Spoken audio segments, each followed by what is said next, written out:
Smart കിച്ചണിലേക്ക് എല്ലാവർക്കും സ്വാഗതം. ഇന്നത്തെ റെസിപ്പി ബീട്രൂട്ട് മെഴുക്കുപുരട്ടിയാണ്. ഫ്രണ്ട്സ്, നിങ്ങൾക്കെല്ലാവർക്കും സുഖം തന്നെയല്ലേ?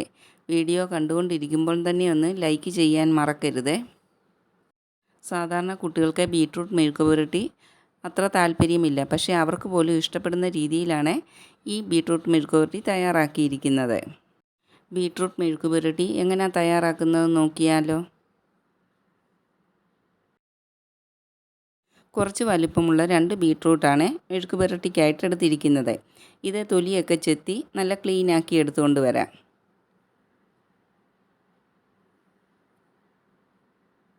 തൊലി ചെത്തിയെടുത്ത ബീട്രൂട്ട് ചെറിയ കഷ്ണങ്ങളാക്കി നീളത്തിൽ അരിഞ്ഞെടുക്കാം.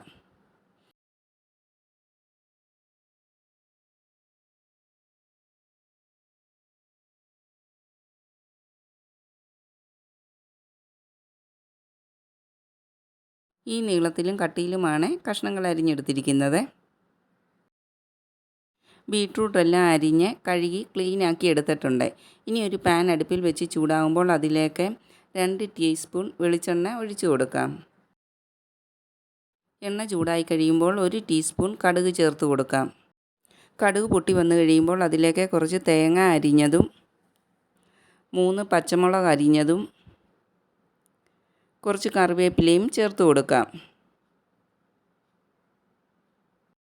പച്ചമുളകിൻ്റെയും തേങ്ങയുടെയും എല്ലാം കളറ് മാറി ഒന്ന് മൂക്കാൻ തുടങ്ങുന്ന സമയം വരെ ഒന്ന് ഇളക്കി കൊടുക്കാം. തേങ്ങയും പച്ചമുളകും ഒക്കെ ഒന്ന് മൂത്ത് വരാൻ തുടങ്ങിയിട്ടുണ്ട്. ഈ സമയത്ത് ഒരു വലിയ സവാള അരിഞ്ഞതും കൂടി ചേർത്ത് കൊടുക്കാം. സവാളയൊന്ന് വഴറ്റി കൊടുക്കാം. സവാള ഒത്തിരി മൂത്ത് വരുവൊന്നും വേണ്ട, ഒന്ന് കളറ് മാറി വാടി വന്നാൽ മതി.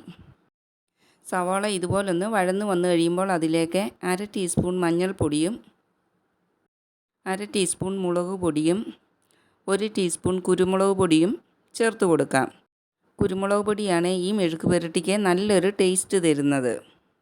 പൊടികളെല്ലാം വഴറ്റി കൊടുത്ത് അതിൻ്റെ പച്ചമണം മാറി കഴിയുമ്പോൾ അതിലേക്ക് മെഴുക്ക് പുരട്ടിക്ക് ആവശ്യമായ 1 ടീസ്പൂൺ ഉപ്പ് കൂടി ചേർത്ത് കൊടുക്കാം. ഉപ്പും ചേർത്ത് കൊടുത്ത് അരിഞ്ഞു വെച്ചിരിക്കുന്ന ബീട്രൂട്ട് കൂടി ഇതിലേക്ക് ഇട്ട് കൊടുക്കാം. മസാലയും ബീട്രൂട്ടും എല്ലാം നല്ലവണ്ണം ഒന്ന് മിക്സ് ആകുന്നത് പോലെ ഇളക്കി കൊടുക്കാം.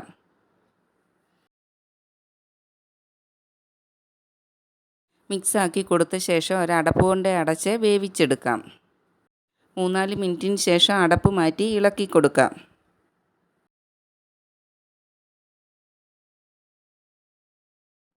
വീണ്ടും അടച്ചു വെച്ച് വേവിച്ചെടുക്കാം. ഇങ്ങനെ മെഴുക്ക് പുരട്ടി 3-4 പ്രാവശ്യം അടപ്പ് മാറ്റി ഇളക്കി കൊടുത്തുകൊണ്ടിരിക്കണം. ബീട്രൂട്ട് മെഴുക്ക് പുരട്ടിയിൽ ഒട്ടും തന്നെ വെള്ളം ചേർത്ത് കൊടുത്തിട്ടില്ല. അടച്ചു വെച്ച് ആവിയിലാണ് വേവിച്ചെടുക്കുന്നത്. ബീട്രൂട്ട് മെഴുക്ക് പുരട്ടി നല്ല പെർഫെക്റ്റായിട്ട് കിട്ടിയിട്ടുണ്ട്. കുരുമുളകിൻ്റെയും തേങ്ങാക്കൊത്തിൻ്റെയും എല്ലാം ടേസ്റ്റോട് കൂടിയ നല്ല അടിപൊളി ഒരു ബീട്രൂട്ട് മെഴുക്ക് പുരട്ടിയാണ് ഇത്. രാവിലത്തെ തിരക്കിൽ കുട്ടികൾക്ക് ടിഫിൻ ബോക്സിൽ കൊടുത്തു വിടാൻ പറ്റുന്ന നല്ലൊരു ഐറ്റമാണ് ഇത്. ബീട്രൂട്ട് മെഴുക്ക് പുരട്ടി നിങ്ങൾ ഇങ്ങനെയല്ല തയ്യാറാക്കുന്നതെങ്കിൽ ഇതുപോലൊന്ന് ട്രൈ ചെയ്ത് നോക്കണേ. വീഡിയോ കണ്ട് സപ്പോർട്ട് ചെയ്യുന്ന എല്ലാവരോടും താങ്ക്സ് പറയുന്നു. റെസിപ്പി ഇഷ്ടപ്പെട്ടാൽ ഫ്രണ്ട്സിനും ഫാമിലിക്കും എല്ലാം ഒന്ന് ഷെയർ ചെയ്ത് കൊടുക്കുകയും ലൈക്ക് ചെയ്യുകയും സബ്സ്ക്രൈബ് ചെയ്യാതെ ആരെങ്കിലും കാണുന്നുണ്ടെങ്കിൽ ഒന്ന് സബ്സ്ക്രൈബ് ചെയ്ത് സപ്പോർട്ടും കൂടി ചെയ്യണേ.